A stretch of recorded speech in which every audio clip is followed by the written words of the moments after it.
ഈ പഴയ പെർഫോമൻസസും ഇപ്പോഴുള്ള ഈ പുതിയ ആർട്ടിസ്റ്റുകളുടെ പെർഫോമൻസസും കാണുമ്പോൾ ചേച്ചിക്ക് എന്തെങ്കിലും ഒരു കമന്റ് ഉണ്ടോ? എനിക്ക് ഇപ്പോൾ അഭിനയിക്കുന്ന ആളുകളെ കാണുമ്പോൾ സത്യത്തിൽ അസൂയ തോന്നുന്നു. അത്ര ഫ്രീ ആണ് അവർ. കാരണം അവർക്ക് ഫ്രീ ആയിട്ട് അഭിനയിക്കാനുള്ള എല്ലാ സ്വാതന്ത്ര്യവും ഡയറക്ടേഴ്സ് കൊടുത്തിട്ടുണ്ട്. പിന്നെ ടെക്നിക്കൽ സൈഡിലാണെങ്കിൽ ഒരുപാട് ഹെൽപ്പുണ്ട് അവർക്ക്. ഞങ്ങളൊക്കെ അഭിനയിക്കുമ്പോൾ അങ്ങനല്ലായിരുന്നു.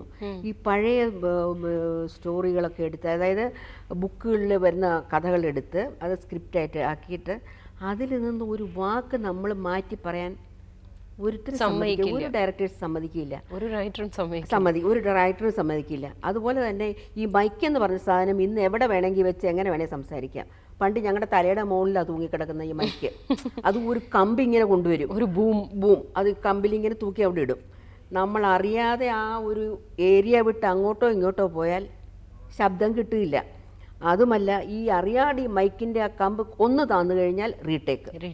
അങ്ങനെ എന്തെല്ലാം ടെക്നിക്കലായിട്ടുള്ള ഡിഫിക്കൽട്ടീസ് ധാരാളം ആർട്ടിസ്റ്റിനെ ബാധിച്ചിട്ടുണ്ട്. പിന്നെ നമുക്ക് വളരെയധികം റെസ്ട്രിക്ഷൻസ് ആയിരുന്നു അന്നുണ്ടായിരുന്നത്. ഡയറക്ടേഴ്സ് ഒന്നും ഫ്രീ പറയാൻ സമയം റെസ്ട്രിക്ഷൻസ് ഇല്ലാത്തതുകൊണ്ട് ഇപ്പോഴത്തെ പെർഫോമൻസസ് ബെറ്റർ ആയിരിക്കണം, കുറെ കൂടെ നാച്ചുറാലിറ്റി. ഞങ്ങളൊക്കെ പണ്ട് അഭിനയിച്ചുകൊണ്ടിരുന്നപ്പോൾ വളരെ സ്ട്രിക്റ്റ്. ഇന്ന ഡയലോഗ് ഇന്നടത്ത് ഇന്ന പോലെ പറയാവൂ. അറിയാതെ പോലും നമ്മൾ ഒരു മൂളൽ പോലും അതിൻ്റെ ഇടയിൽ ഇടാൻ പാടില്ല. ഡയലോഗ് പറഞ്ഞുകൊണ്ടിരിക്കുന്നതിനിടെ അറിയാതെ എന്ന് പറഞ്ഞു പോയെങ്കിലും അതെന്തിനാ അത് അതോടെ വരണ്ടായിരുന്നല്ലോ, ആ ഡയലോഗ് മാത്രം മതിയായിരുന്നല്ലോ എന്ന് പറയും. ഇന്നതല്ല, ഒരു ഡയലോഗ് അവരുടെ ഇടയിലോട്ട് കൊടുക്കും, നിങ്ങൾ പറഞ്ഞോ എന്ന് പറയും. അവർ ഫ്രീ ആയിട്ട് അടിച്ചു പറയും. അത് കാണുമ്പോൾ സത്യത്തിൽ എനിക്ക് അസൂയ തോന്നാറുണ്ട്.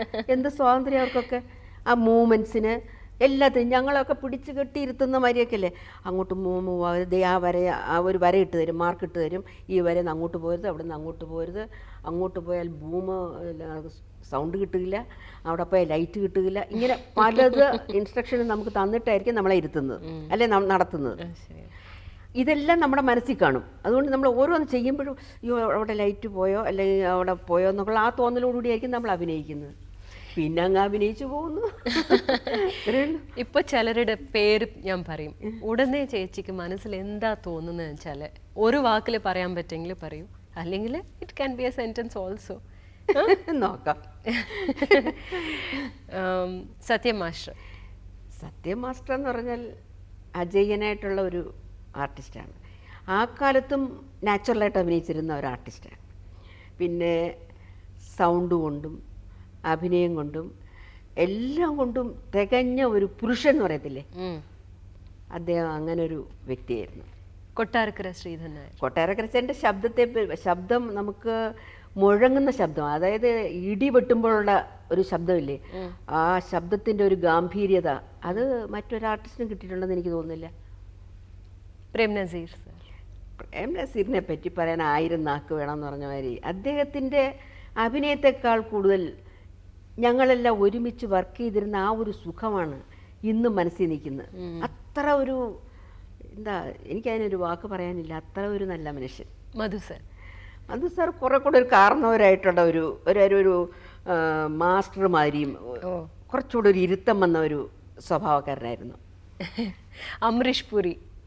ഞാൻ അദ്ദേഹത്തിനോട് അഭിനയിച്ചിട്ടില്ല, എന്നാലും പടങ്ങൾ കണ്ടിട്ടുണ്ടാവില്ലേ? അമരീഷ് പുരി ഒരു മുഖാംബോ ഖുഷ്വ, അത് മുഖത്ത് ഈ വസൂരിക്കലേക്കുള്ള മുഖത്ത് അതല്ല, അത് ഓംപുരിയാണ്. ഓംപുരിയാണ്. ഈ മിസ്റ്റർ ഇന്ത്യയില് അറിയാം, ഇപ്പം മനസ്സിലായി. പക്ഷെ എനിക്ക് ഒരു ഭയമാണ്, എനിക്ക് അദ്ദേഹത്തിൻ്റെ ഒരു പേടി തോന്നിക്കുന്ന ഒരു രൂപവും ഭാവവും ഒക്കെയാണ്. ശിവാജി ഗണേശൻ. അഭിനയത്തിൽ എല്ലാം മുഖത്ത് വരുന്ന ഒരു ആർട്ടിസ്റ്റ് അല്ലേ ശിവാജി ഗണേശൻ എന്ന് പറയുന്നത്. എല്ലാം നവരസങ്ങളും ഈസി ആയിട്ട് മുഖത്ത് വന്നു പോകുന്ന ഒരു ആർട്ടിസ്റ്റ് അല്ലേ. രജനീകാന്ത് അഭിനയത്തെക്കാൾ കൂടുതൽ അങ്ങനെ ചില മാജിഷ്യൻ കാണിക്കുന്ന മാതിരി ചില മാജിക്കുകളും നടക്കുന്നത്, കൈയുടെ വേഗം, മുഖത്തിൻ്റെ വേഗം, കൈകാലും മൂവ്മെൻറ്റ്സ്, ഇതൊക്കെ കാണുമ്പോഴേ ശരിക്കും ഒരു അഭിനയത്തെക്കാൾ കൂടുതൽ ഒരു മെജിഷ്യൻ്റെ വേലകളാണ് കൂടുതലും നമ്മുടെ മനസ്സിൽ തോന്നിക്കുന്നത്. പിന്നെ ഇത്രയും വർഷമായിട്ടും ഇന്നും ഒരു 28 വയസ്സ് 30 വയസ്സുള്ള ആളിനെ ആ ഒരു പ്രൊനൗൺസിയേഷനെ കുറിച്ച് ഒന്നും പറയാനില്ല, അത് വേണ്ടിയിട്ടാണ് ചോദിക്കുന്നത്. പ്രൊനൗൺസിയേഷനെ പറ്റി പറയുകയാണെങ്കിൽ അത്രയും സ്പീഡായിട്ട് സംസാരിക്കാൻ ആരെ കൊണ്ട് സാധിക്കില്ല, മനസ്സിലാവില്ല, വളരെയധികം സ്പീഡ്. സാവിത്രിയമ്മ. സാവിത്രിയമ്മ നല്ല ശരിക്കും ഒരു അഭിനയ തിലകം തന്നെയാണ്. എനിക്ക് സൗത്തിൽ ഭയങ്കര ഇഷ്ടമുള്ള ആർട്ടിസ്റ്റാണ് സുകുമാരി ചേച്ചി. സുകുമാരിയെ മാതിരി വർക്ക് ചെയ്യാൻ ആരെ കൊണ്ട് സാധിക്കില്ല. ഇത്രയും കഴിവുള്ള ഒരു ആർട്ടിസ്റ്റിനെ ഞാൻ മലയാളത്തിൽ കണ്ടിട്ടില്ല.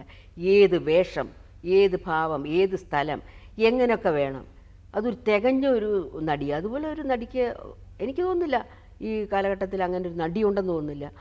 അത്രയധികം വേഷങ്ങളും ഭാവങ്ങളും സംസാരവും പിന്നെ എല്ലാവരുമായിട്ട് മിങ്കിൾ ചെയ്ത് പോകാനുള്ള ഒരു കഴിവ്, അതൊരു അസാധ്യ ഒരു കഴിവാണ്. അവരെമാതിരി ഒരു ആർട്ടിസ്റ്റ് ഞാൻ കണ്ടിട്ടില്ല.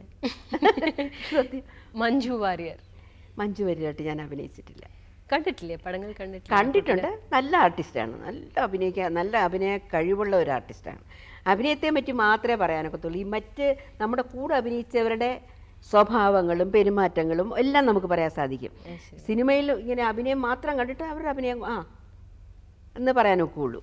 ഇപ്പോ അഭിനയിക്കുന്ന ഈ മീര ജാസ്മിനോ മീര ജാസ്മിനോ ഒക്കെ ഇത്ര കൊച്ചു കുട്ടികളല്ലേ, ഇത്ര അധികം അല്ല നവ്യ നായറിനോ ഒരു ഡബിങ് വോയിസ് കൊടുക്കണം എന്ന് ചോദിച്ചാൽ ചേച്ചി എന്ത് ചെയ്യും? ഞാൻ കൊടുക്കില്ല. അതെങ്ങനെ കൊടുക്കാൻ സാധിക്കും? എൻ്റെ മക്കളുടെ പ്രായമാകുന്ന എൻ്റെ മക്കളുടെ മക്കളാകാൻ പ്രായമുണ്ട്. ശരിക്കും പറഞ്ഞാൽ മീര ജാസ്മിനൊക്കെ എന്ത് പ്രായമുണ്ട്? 10-20 വയസ്സ് കാണുമായിരിക്കും അല്ലേ? ആ കുട്ടികൾക്കൊക്കെ പോയി എൻ്റെ വോയിസ് ചേരുമോ? നമ്മൾ അതാലോചിക്കണ്ടേ. എപ്പോഴും നമ്മൾ ഡബ് വോയിസ് കൊടുക്കുമ്പോൾ ശരീരവും ശബ്ദവും അതിന് മാച്ചായിരിക്കണം. അല്ലാണ്ട് ഒരു ഇത്രയേ ഉള്ളൊരു കൊച്ചു കുട്ടിക്ക് പോയി നല്ല ഒരു ഹെവി ആയിട്ടുള്ള ശബ്ദം കൊടുത്താൽ ഒരിക്കലും ചേരില്ല. അങ്ങനെ ചേരുകയാണെങ്കിൽ മാത്രമേ ആ ഡബിങ് നന്നായിരിക്കുള്ളൂ. ശരിയാണ്. ആ ശരീരത്തിൽ നിന്ന് വരുന്ന ശബ്ദമാണെന്ന് തോന്നണം. ആ തോന്നലുണ്ടാക്കണം. ഉണ്ടാക്കണമെങ്കിൽ അതേ രൂപം ആയിരിക്കണം. വളരെ ഇഷ്ടപ്പെട്ട ഹീറോ ആരാണ്? പ്രേം നസീർ. ഹീറോയിൻ? ഷീല.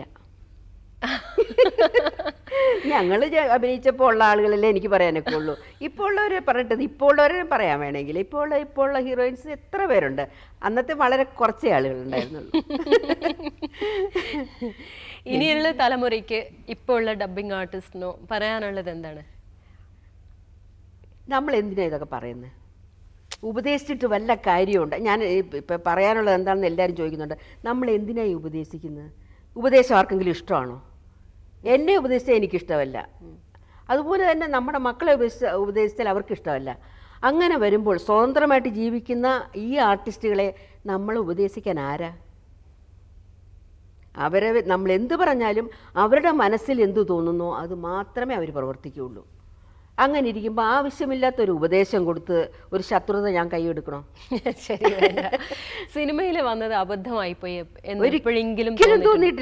ഒരിക്കലും തോന്നിയിട്ടില്ല. ഇല്ല, സന്തോഷാണ്. വളരെ ഞാൻ സിനിമയിൽ വന്നില്ലായിരുന്നെങ്കിൽ ഞാൻ ആരായിരുന്നേനെ? എവിടെയോ എന്തോ. എനിക്ക് സിനിമ ഒരിക്കലും ഒരു നഷ്ടബോധം ഉണ്ടാക്കിയിട്ടില്ല. വളരെ സന്തോഷം, വളരെ തൃപ്തി, അങ്ങനെ അത് തോന്നിയിട്ടുള്ളൂ. വളരെ നന്ദി സ്നേഹപൂർവ്വത്തിൽ വന്നതിന്. Thank you.